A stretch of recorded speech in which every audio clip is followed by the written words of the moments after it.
It was an excited day for him. Yes, for him. Dahil matagal-tagal din nitong pinapangarap niya na makapunta tayo sa Davao City.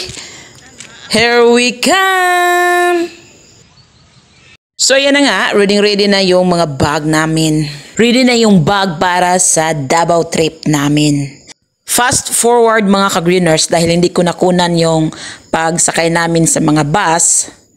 So fast forward tayo, pagkarating talaga namin ng Davao, kinabukasan, ay nako, excited yung anak ko na pupunta ng SM. Ano ba naman? Sino ba namang hindi ma-excited kung ganito kadaming laruan ang malalaro mo?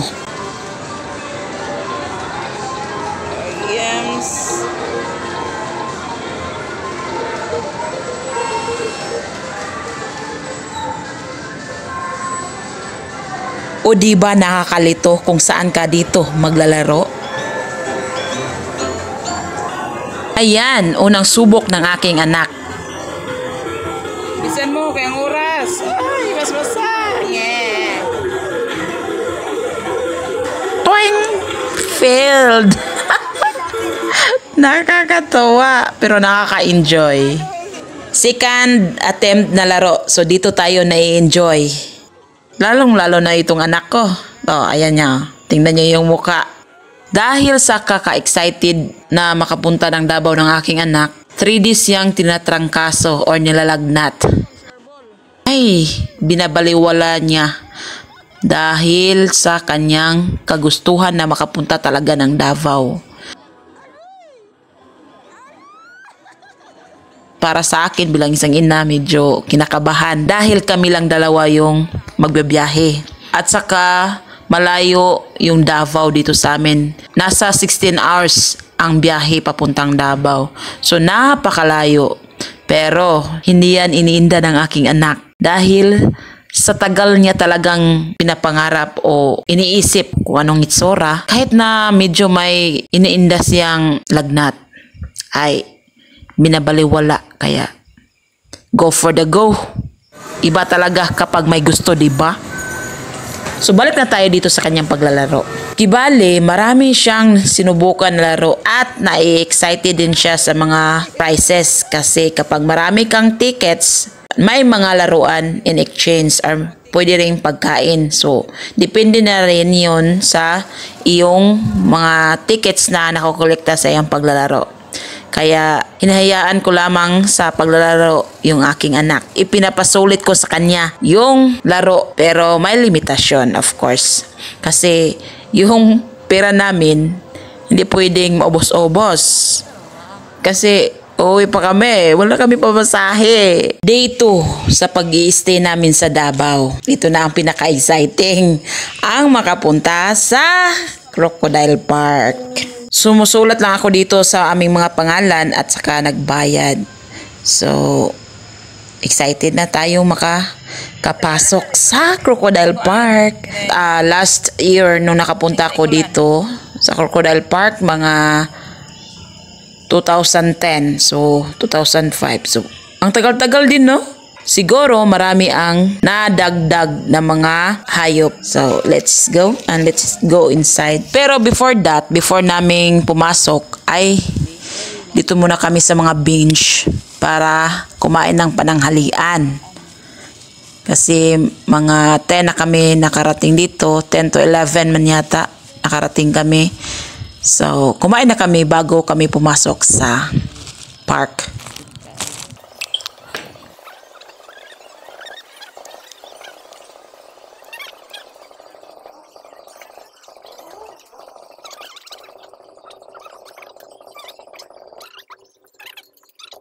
At ayan, pumasok na talaga kami sa park. Nakaka-excited. Medyo kinakabahan. Baka kakainin ako ni Lalay. Mga free snacks. Oh, Andy. Mga snacks. May mga rason kung bakit kami pupunta ng Davao. Unang-una, first time ng aking anak. So gusto ko siyang ilibot sa Davao sa abot ng aking makakaya financially. Pangalawa na rason kung bakit kami pupunta ng Davao ay dahil sa kasal ng aking ikatatlong kapatid. So, sa Davao sila ikakasal kaya buong pamilya ay pupunta ng Davao.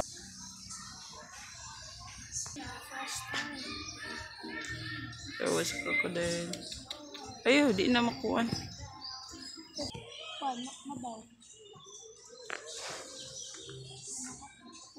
Ayan o, ang mga buhaya. Kung makikita nyo, parang mga patay, hindi gumagalaw.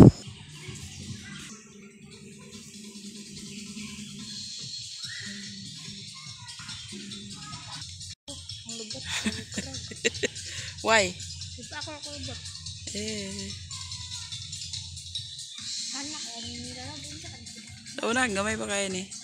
Kita ka?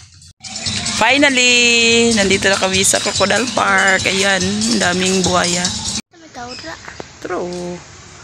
Kapan mo animal? Ha? Siguro ni. Apila ko video. Ito lang video.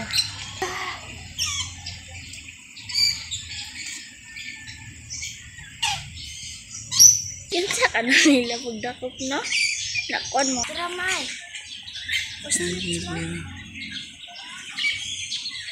Ato pa taron.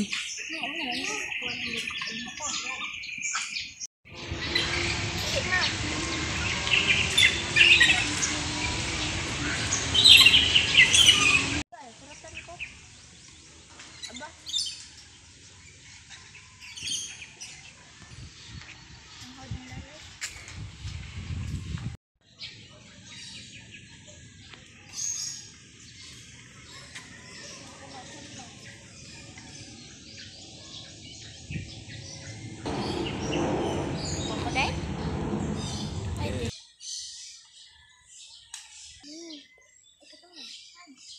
Oh. Hello.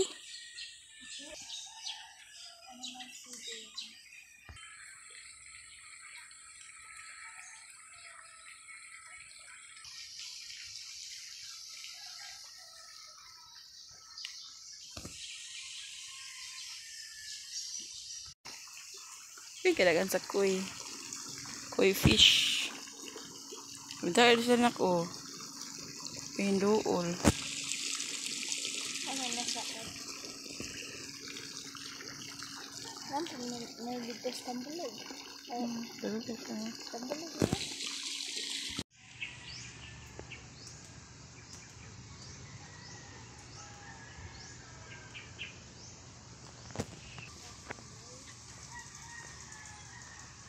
Taas sa ostrich eh. Look at.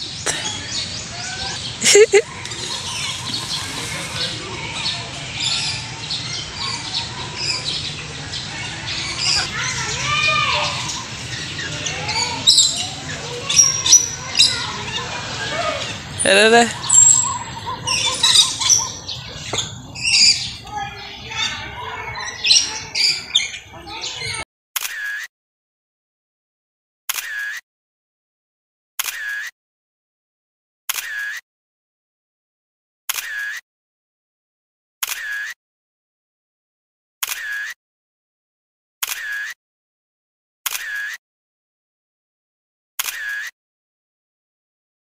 Diok.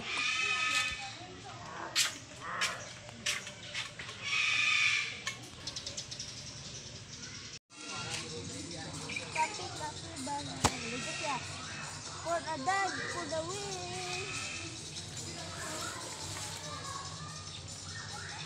Wala, dito nga yan. Napakadami ng nadagdag na mga hayop.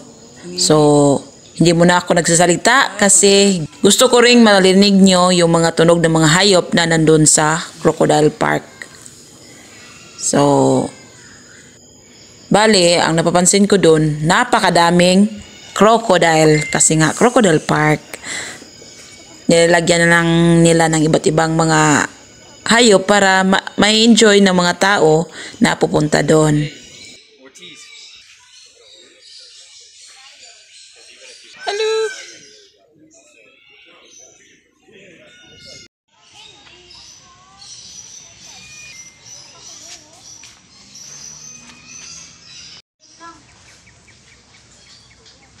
Dugman. Bangon na dira.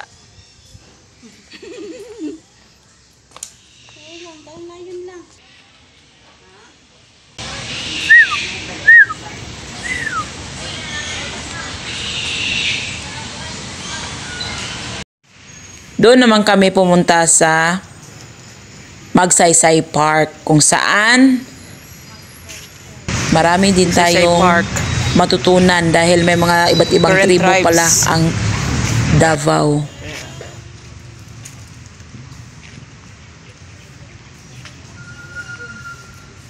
Napag sila eh.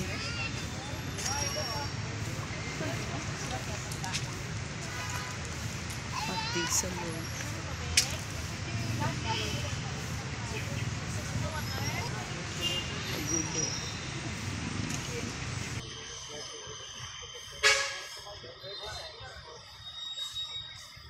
This is the Magsaysay Park in Davao City.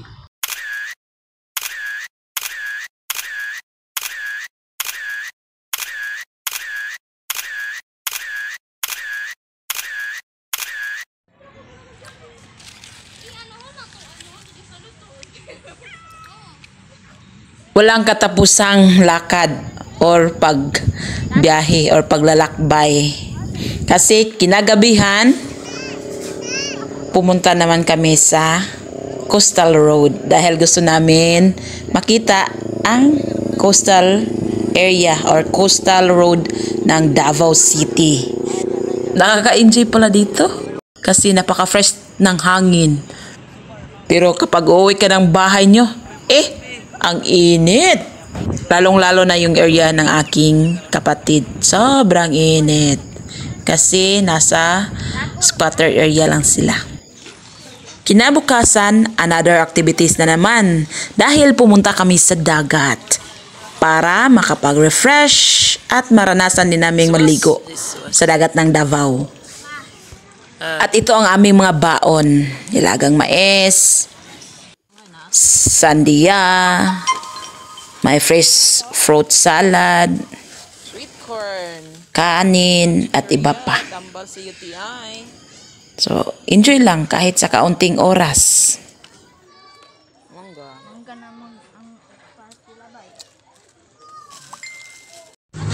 Kinagabihan ay dumating na din ang buong pamilya.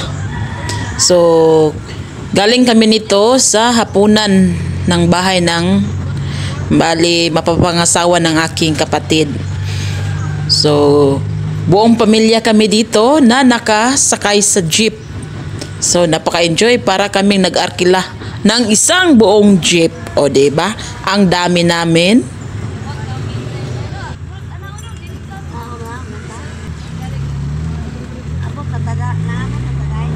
Wala pa. Abit na. The coastal dito ng area. Coastal road.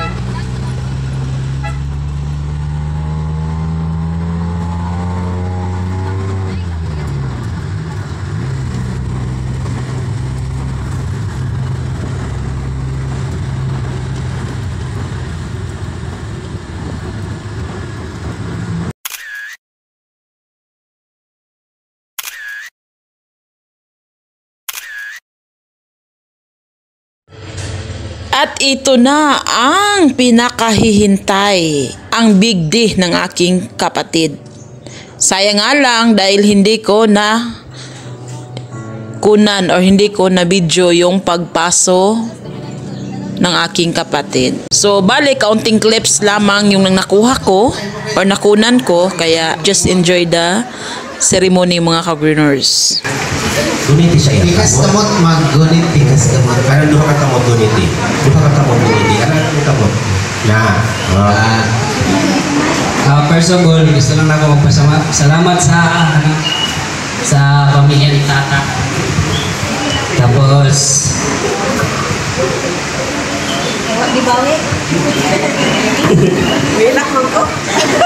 boss, katong nagkaila ta, wala ko nag-expect na magkauyab ta kay pamati kay ka ato. Supportive.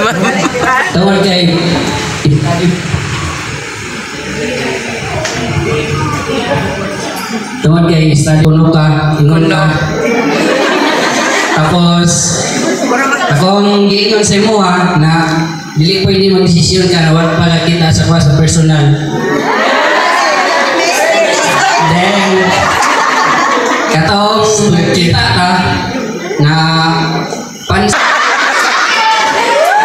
tapos ni abot ang time nga wala ko niyang dang pangulit sa imo nihatag yun ka og chance hangtod nga ni graduate po ka then na imuha na yun ko.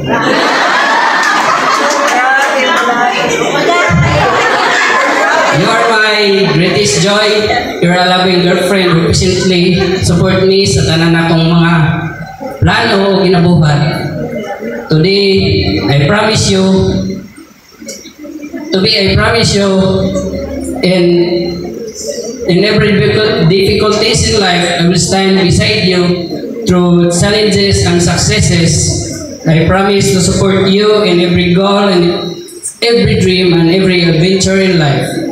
I will honor you, cherish you, and love you until my last breath.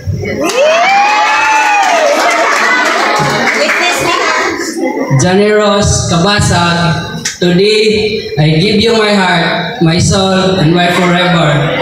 You are my greatest gift, and I'm so blessed to call you my wife. I love you so much.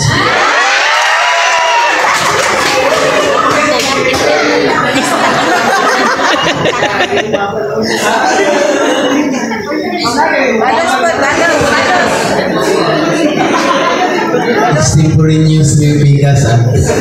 I, Johnny Rose, take you, Jason, to be my wed husband. Have and to hold from this day forward, for better or for worse, in sickness and in health, to love, and to listen, to honor and respect. I promise to make a covenant before God, and these witnesses to be your loving wife from this day forward till time eternal. This is my solemn vow in the name of God, the source of life. I love you. With kiss. Ang kiss na to, first open sesame na. First legal kiss. Illegal to sa With witnesses. Okay. Ay, mga bata, piyong. Ato, i-count. Usapan mo count. Bilang ang ron. Usapan mo 13 pa ron. Ha? 50. 13 round na ako. 50 man gusto ni Jason. Sige, 50 ha. 50. Dapat ang inyong kiss. Humanon sa namo ang 50. Count. Sige. At tagpamamaw ni. 1, 2, 3, 4, 5, 6, 7, 8, 9, 10, 20, 30, 40, 50.